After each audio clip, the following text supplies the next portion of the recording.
Hello everyone. দিনকে দিন আমাদের কিছু রোগ আছে যেটা বংশ পরম্পরা বলুন বা যে কোনো এজে বলুন সবারই কিন্তু দেখা যাচ্ছে।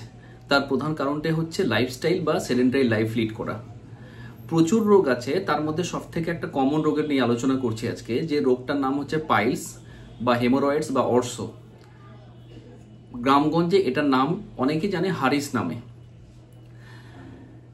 এই রোগটা এখন ইদানিং দেখা যাচ্ছে 10টা পেশেন্টের মধ্যে হয়তো 3 থেকে 4টা পেশেন্ট এই প্রবলেম আমাদের কাছে নিয়ে আসছে।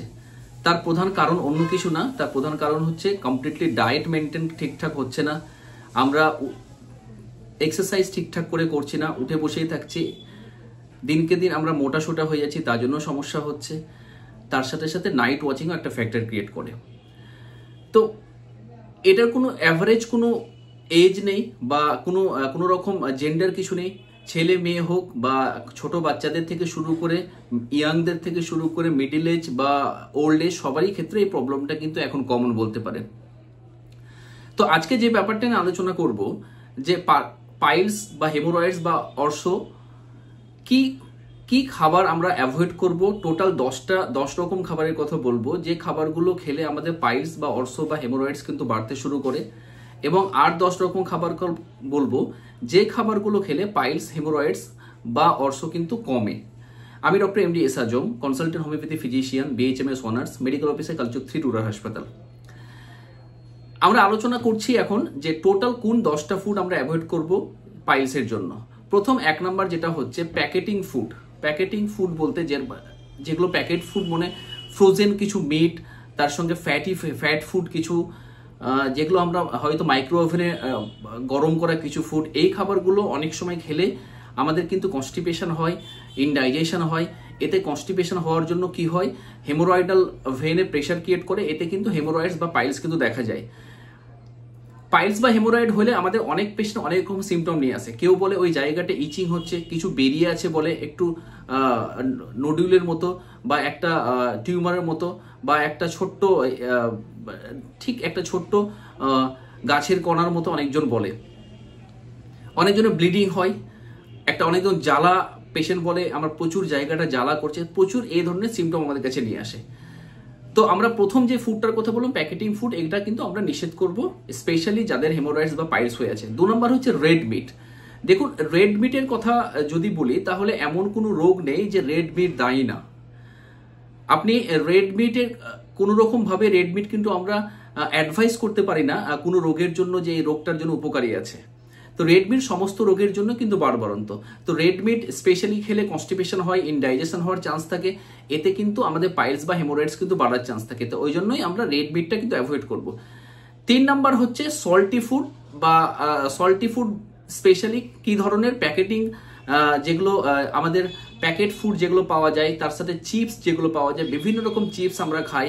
তো এই ফুডগুলো কিন্তু ইম্পর্টেন্স দায়ী, বলুন যে আমাদের কনস্টিপেশন বা ইনডাইজেশন হওয়ার জন্য এই ফুডগুলো দায়ী, এবং এগুলোও কিন্তু আমরা অ্যাভয়েড করবো। এগুলো খেলেও আমাদের কনস্টিপেশন বা ইনডাইজেশন এবং তার সাথে সাথে পাইলস হওয়ার চান্স বেশি থাকে। এবার 4 নাম্বার যেটা হবে, 4 নাম্বার হচ্ছে ফ্রাই ফুড বা এবং স্পাইসি জাতীয় ফুড। আমরা রেস্টুরেন্টে সবাই কিন্তু রেস্টুরেন্ট ভুগি বলতে পারেন, রেস্টুরেন্ট মুখী বা রেস্টুরেন্ট ভুগি বলতে পারেন। আমরা কোন লোক কিন্তু রেস্টুরেন্ট খাবার পছন্দ করি না, এটা খুব কমই আমরা দেখতে পাই। সবাই রেস্টুরেন্টে খাবার পছন্দ। তো রেস্টুরেন্টে যে খাবারগুলো পাওয়া যায় ম্যাক্সিমাম খাবারই প্রচুর স্পাইসি থাকে, প্রচুর ফ্রাই থাকে। এতে আমাদের কনস্টিপেশন হওয়ার চান্স বেশি থাকে, ইনডাইজেশন হওয়ার চান্স বেশি থাকে, তার জন্য আমাদের হেমোরয়েডস বা পাইলস হওয়ার চান্সটা বেশি থাকে। তাহলে আমরা যেগুলো ফুড স্পেশালি ফ্রাই ফুড বা স্পাইসি ফুড, সেই ফুডগুলো কিন্তু আমরা নিষেধ করব।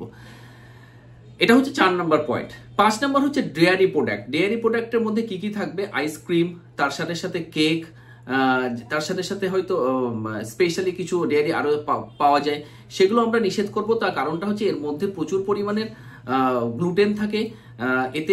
এতে কি হয়, এতে কনস্টিপেশন হওয়ার চান্স বেশি থাকে, ইনডাইজেশন হওয়ার চান্স থাকে, গ্যাস্ট্রিক প্রবলেম হওয়ার চান্স থাকে। তাতে কি হয়, এতে পাইলস বা অর্সের সমস্যা কিন্তু বাড়তে শুরু করে। এটা হচ্ছে 5 নাম্বার পয়েন্ট। 6 নাম্বার পয়েন্ট হচ্ছে আমরা অনেকজন আয়রন সাপ্লিমেন্ট খাই। অনেক ফিমেল লেডিরা আছে হয়তো বিফোর প্রেগনেন্সি নেওয়ার জন্য আয়রন সাপ্লিমেন্ট, অনেকজন অ্যানিমিকের জন্য আয়রন সাপ্লিমেন্ট খায়। স্কুলের অনেক বাচ্চারা আয়রন সাপ্লিমেন্ট খায়, এতে কি হয় আয়রন সাপ্লিমেন্ট বা আয়রন ট্যাবলেট বা আয়রন কোনো রকম খাবার যদি আমরা খাই, এতে কিন্তু কনস্টিপেশন হওয়ার চান্সটা থাকে। তো তাদের ক্ষেত্রেও কিন্তু পাইলস বা অর্শ হওয়ার চান্সটা বেশি থাকে। এটা 6 নম্বর পয়েন্ট। এবার 7 নম্বর পয়েন্ট হচ্ছে স্মোকিং বা অ্যালকোহল জাতীয় কোনো খাবার যদি আমরা নেশা পান করি, এতে কিন্তু প্রবলেম বাড়ে এবং এতেও সমস্যা কিন্তু হয়। তার কারণটা হচ্ছে যে এতে কনস্টিপেশন হয়, ইনডাইজেশন হয়, গ্যাস্ট্রিক প্রবলেম হয়, তার জন্য কিন্তু পাইলস বা অর্শের সমস্যা বাড়ে। এটা 7 নম্বর পয়েন্ট। 8 নম্বর পয়েন্ট হচ্ছে কফি বা টি। অনেকজনের নেশা থাকে কফি টি খাওয়ার প্রতি। কফি টিতে কি হয় ইনডাইজেশন, তার সাথে সাথে কনস্টিপেশন হওয়ার চান্স থাকে, ওই তাতে সুগার বেশি থাকে, এতে ওবেসিটি হওয়ার চান্স থাকে। তো এই জন্যই আমরা কিন্তু কফি এবং টিটা নিষেধ করব। কফি টি খেলেও কিন্তু পাইলস বা অর্শ বাড়তে পারে। এটা 8 নম্বর পয়েন্ট। এবার 9 নম্বর পয়েন্ট হচ্ছে কোল্ড ড্রিঙ্কস বা সফট ড্রিঙ্কস জাতীয় খাবার। আমরা প্রত্যেকটা মানুষ 90% মানুষই কিন্তু আমরা পছন্দ করি কোল্ড ড্রিঙ্কস খেতে। তো এতে কি হয় প্রচুর পরিমাণে সুগার থাকে, তার সাথে সাথে আমাদের কিছু তার সাথে সাথে আমাদের অন্য কিছু এতে প্রচুর সোডা থাকে এবং ইনডাইজেশন আমরা হয়তো মনে করি যেটা খেলে আমাদের ডাইজেশনে খুব হেল্প হয়, কিন্তু নাথিং, এটা কিছুই হয় না। এর মধ্যে সোডা থাকার জন্য প্রচুর আমাদের হয়তো ইরেকটেশন বা ঢেকুর আসে, এতে আমরা কিন্তু খুব স্যাটিসফ্যাকশন ফিল করি। মোটেও এটা না, এটা খেলে বরঞ্চ আমাদের কনস্টিপেশন হয়, ইনডাইজেশন আরো বেশি বাড়ে, তার সাথে সাথে পাইলস বা অর্শ হওয়ার চান্সটা বেশি থাকে। এটা 9 নম্বর পয়েন্ট। এবার 10 নম্বর যেটা ফাইনাল পয়েন্ট সেটা বলবো, স্পেশালি ডিউরিং প্রেগনেন্সির সময় অনেক মারাই কিন্তু বুঝতে পারে এই প্রবলেম, কনস্টিপেশনের সমস্যা থাকে, যেহেতু হরমোনাল একটা ডিসব্যালেন্স থাকে, জল খাওয়া কমে যায়, একটা গ্যাস্ট্রিক প্রবলেম কনস্ট্যান্টলি একটা থাকে, খাবারের প্রতি অমনোযোগী হয়, তার এই জন্যই কিন্তু একটা ডিউরিং প্রেগনেন্সি সময় এই প্রবলেমটা কিন্তু বেশি করে দেখা যায় যে পাইলসের প্রবলেমটা হয়। তার সাথে সাথে যারা সেডেন্টারি লাইফ লিড করে তাদের ক্ষেত্রে কিন্তু প্রবলেম দেখা যায়। তো টোটাল এই যে 10টা খাবার, 10 রকম যে খাবারের কথা বললাম, এগুলো ছাড়া আরো অনেক রকম আছে যার জন্য পাইলস বা অর্শ হতে পারে, কিন্তু মোস্ট ইম্পর্টেন্ট বেসিক্যালি যেগুলোর জন্য সব থেকে বেশি হয় সেগুলো নিয়ে আমি আলোচনা করলাম। এবার আমরা আলোচনা করব কোন 10টা খাবার আমরা অ্যাডভাইস করব বা কোন 10টা খাবার পাইলসের জন্য বা অর্শের জন্য ভালো, সেই 10টা খাবার আলোচনা করব। আমরা সেই সব খাবারগুলোই খাবো যে সবার খাবারের মধ্যে ফাইবার আছে, তার সাথে সাথে মোর গ্রেন আছে, ফ্রুটস ভেজিটেবল টাইপের খাবার খাবো। এগুলো খাবার খেলে আমাদের কনস্টিপেশন হবে না, ইনডাইজেশন গ্যাস্ট্রিক প্রবলেম হবে না, এতে আমাদের কিন্তু পায়খানা নরম হলে কিন্তু পাইলসের সমস্যা হওয়ার চান্সও কম থাকবে। প্রথম 1 নম্বর যেটা খাবার সেটা বলবো যে গ্রিন ভেজিটেবল। যে গ্রিন ভেজিটেবল প্রচুর হেল্পফুল, তার কারণটা হচ্ছে এর মধ্যে প্রচুর পরিমাণে ফাইবার আছে, প্রচুর কনস্টিপেশন কমাতে হেল্প করে, তার সাথে সাথে কি হবে গ্যাস্ট্রিক প্রবলেম কমাতে হেল্প করে। তো গ্রিন ভেজিটেবল 1 নম্বর, এটা খেলে আমাদের পাইলসের বা অর্শের সমস্যা কমবে। 2 নম্বর হচ্ছে ফ্রুটস। যে কোনো ধরনের ফ্রুটস সব থেকে ভালো, স্পেশালি যেগুলো সাইট্রাস টাইপের ফ্রুটস, স্পেশালি মৌসুমি, অরেঞ্জ, তার সঙ্গে লেবু, তার সাথে আপেল, তার সাথে শশা, এইসব খাবারগুলো আমাদের প্রচুর হেল্পফুল হয় ইনডাইজেশন কমাতে, ডাইজেশনের সমস্যা কমাতে, গ্যাস্ট্রিক প্রবলেম কমাতে, তার সাথে সাথে আমাদের কনস্টিপেশন কমাতে হেল্প করে, এতে পাইলসের সমস্যা কিন্তু কম হয়। এবার 3 নম্বর হচ্ছে যে হোল গ্রেন টাইপের ওটস, যেমন ওটস, তার সাথে সাথে বার্লি, রাই, এগুলো খাবার আমরা খেলে কনস্টিপেশন প্রচুর কমে, তার সাথে সাথে গ্যাস্ট্রিক প্রবলেমও কমে, এতে পাইলসের সমস্যা কিন্তু কমবে। 4 নম্বর হচ্ছে অ্যালোভেরা জুস। অ্যালোভেরা বেসিক্যালি আমরা কিন্তু ইউজ করি বিশেষ করে ফেসে লাগানোর জন্য, কিন্তু অ্যালোভেরা জুস এতই আমাদের হেল্পফুল ফর কনস্টিপেশন কমানোর জন্য এবং গ্যাস্ট্রিক প্রবলেম কমানোর জন্য, এতে পাইলসের সমস্যাও কিন্তু কমবে। আমরা অ্যালোভেরা জুস কিন্তু সেবন করতে পারি। এটা 4 নম্বর। এবার 5 নম্বর হচ্ছে যে স্পেশালি প্রচুর পরিমাণে জল খাবো। জল মিনিমাম 3 থেকে 4 লিটার। একটা হাইড্রেট আমাদের থাকতে হবে, ডিহাইড্রেট হলে কিন্তু কনস্টিপেশন হওয়ার চান্সটা বেশি থাকে, গ্যাস্ট্রিক প্রবলেম হওয়ার চান্স বেশি থাকে। তো আমি জলটা বেশি বেশি করে খাবো। জল বেশি খেলে আমাদের পায়খানা নরম হয়, তার সাথে সাথে আমাদের গ্যাস্ট্রিক প্রবলেম কমে, এতে পাইলস বা অর্শের চান্স কিন্তু খুব কম থাকে। এটা হচ্ছে 5 নাম্বার। এবার 6 নাম্বার হচ্ছে ক্রুসিফেরাস ভেজিটেবল। ক্রুসিফেরাস ভেজিটেবল আমাদের প্রচুর পরিমাণে অক্সিটোসিন আছে, তার সাথে সাথে ডাইজেশন প্রবলেম কমায়, তার সাথে সাথে আমাদের কনস্টিপেশন কমায়। কি ধরনের খাবার ক্রুসিফেরাস ভেজিটেবল বলবো? বাঁধাকপি, তার সাথে সাথে ফুলকপি, ব্রোকলি, এগুলো খাবার আমাদের প্রচুর হেল্পফুল এই প্রবলেম কমানোর জন্য, পাইলস বা অর্শের সমস্যা কমানোর জন্য। এটা 6 নম্বর পয়েন্ট। 7 নম্বর হচ্ছে কলা। দেখুন, কলা এমন কোনো রোগ নেই যে কলা আমাদের হেল্পফুল না। এর আগে যত ভিডিও আমি ডিসকাস করেছি সমস্ত ভিডিওতে কলা প্রচুর হেল্পফুল। আমাদের কলা খেলে আমরা প্রচুর ডাইজেশনের সমস্যা কমে, তার সাথে সাথে আমাদের পায়খানা নরম হয়, কনস্টিপেশন কমে, প্রচুর এনার্জেটিক, প্রচুর ক্যালসিয়াম আছে এবং তার সাথে সাথে পাইলসের সমস্যা কিন্তু কমবে। তো কলা আমরা কিন্তু অবশ্যই খেতে পারি, কলা খুবই হেল্পফুল, এটা 7 নম্বর পয়েন্ট। 8 নম্বর হচ্ছে নাটস, বিভিন্ন বাদাম, যেমন কাঠবাদাম, তার সাথে সাথে আখরোট, এই খাবারগুলো প্রচুর হেল্পফুল। এগুলো যদি আমরা খাই তার কনস্টিপেশন কমবে, তার সাথে সাথে ডাইজেশনের সমস্যা ঠিক হবে এবং পাইলস এবং অর্শের সমস্যা কমবে। এটা হচ্ছে 8 নম্বর পয়েন্ট। 9 নম্বর পয়েন্ট হচ্ছে টমেটো। টমেটোর মধ্যে প্রচুর ফ্লুইড আছে এবং ইনফ্লামেশন কমাতে কিন্তু হেল্প করে।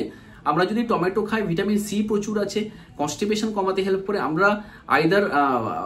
আমরা খাবার তরকারির মধ্যেও খেতে পারি বা কেউ ফলের মধ্যে করে আমরা কাঁচা টমেটো কিন্তু হেল্পফুল। তো আমরা টমেটো কিন্তু অবশ্যই খেতে পারি, টমেটো প্রচুর হেল্পফুল। এটা 9 নম্বর পয়েন্ট। এবার 10 নম্বর পয়েন্ট হচ্ছে তরমুজ। দেখুন, তরমুজ প্রচুর পরিমাণে জল আছে তরমুজের মধ্যে এবং প্রচুর ডাইজেশন কমাতে হেল্প করে, পায়খানা খুব নরম করে, কনস্টিপেশন কমাতে হেল্প করে। তো তরমুজ যদি আমরা সেবন করি তাহলে এই সমস্যা, পাইলসের প্রবলেম বলুন, তার সাথে সাথে হেমোরয়েডস বলুন বা আর কোনো প্রবলেম, কনস্টিপেশনের সমস্যা বলুন না কেন, এই প্রবলেমগুলো কিন্তু দূর করতে হেল্প করবে। তো টোটাল যে 10 রকম খাবারের কথা বললাম, তাছাড়া আরও অনেক খাবার আছে যেগুলো প্রচুর হেল্পফুল, কিন্তু বেসিক্যালি এই খাবারগুলো খেলে আমাদের প্রবলেম খুবই তাড়াতাড়ি কিন্তু সমস্যার সমাধান হয়। তো আমি পাইলস বা হেমোরয়েডস বা অর্শের কথা বললাম, এটা প্রচুর পরিমাণে এখন হচ্ছে। আমরা যদি ডায়েট মেনটেন না করি এই প্রবলেম থেকে দূরে থাকতে পারবো না। এই প্রবলেম সবারই হবে আস্তে আস্তে। যে লাইফ লিড আমরা করছি, যে লাইফস্টাইল লিড করছি আমরা, যেই লেভেলে আমরা রেস্টুরেন্ট ফুড কিংবা প্যাকেটিং ফুড কিংবা রেড মিটের প্রতি আসক্ত হচ্ছি, এতে আমাদের দিনকে দিন প্রবলেম কিন্তু বাড়ছে। আগে যে পার্সেন্টেজ ছিল এখন পার্সেন্টেজ দিনে দিনে আরও বেশি বাড়ছে। তো আমাদের সচেতনতা যদি না আমরা মেনটেন করি বা আমরা যদি খাবার মেনটেন ঠিকঠাক করে না করি বা আমরা নিজের হেলথ কন্ডিশন যদি ঠিকঠাক করে না রাখি, তাহলে এই প্রবলেম থেকে দূরে থাকা খুব বিপদ।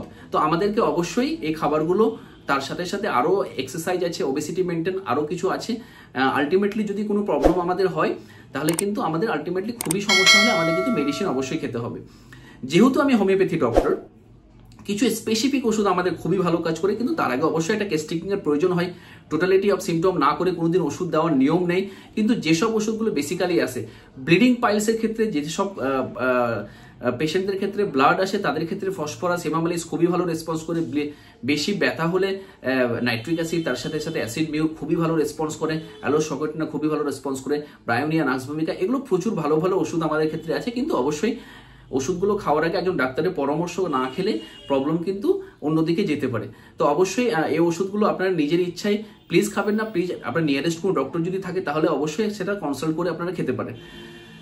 তো অবশ্যই আমরা চেষ্টা করব যে আমাদের যে খাবারগুলো কথা বলবো সেগুলো মেনটেন করা, তাহলে আমাদের পাইলসের সমস্যা কিন্তু দূর হবে। আজকে আপাতত এইটুকুই। আপনারা এই ভিডিও ভালো লাগলে আপনাদেরকে প্রচুর শেয়ার করুন, লাইক করুন, কমেন্ট করুন। আশা করছি আমাকে ভালো লাগবে নেক্সট ভিডিওর জন্য। তো আপনারা সবাই ভালো থাকুন, সবাই সুস্থ থাকুন, হেলদি লাইফ লিড করুন। সবাইকে ধন্যবাদ।